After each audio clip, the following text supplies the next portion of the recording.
Кандайсыздар, урматтуу келечек командасынын студенттери. Мага берилген тапшырма биякта H1, бул H1 теги кош тег, баштапкы жана жабуучу тегден турат. H1 теги браузерде бир эле жолу колдонулат. Биз бияка дагы H3 тегин да колдондук. HR тегин да колдондук, BR тегин колдондук. HR теги бул баштапкы тегден эле турат, жалгыз тег.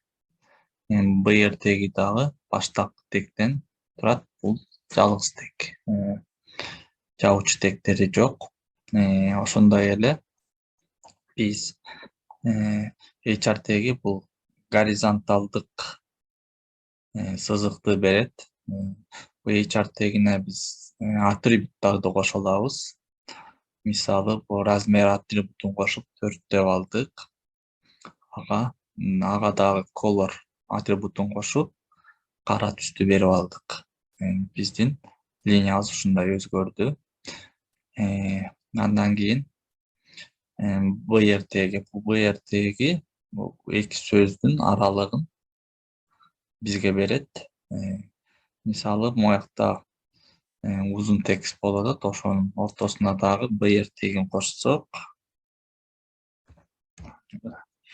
бизге кийинки сүйлөмдү ылдый кылып берет.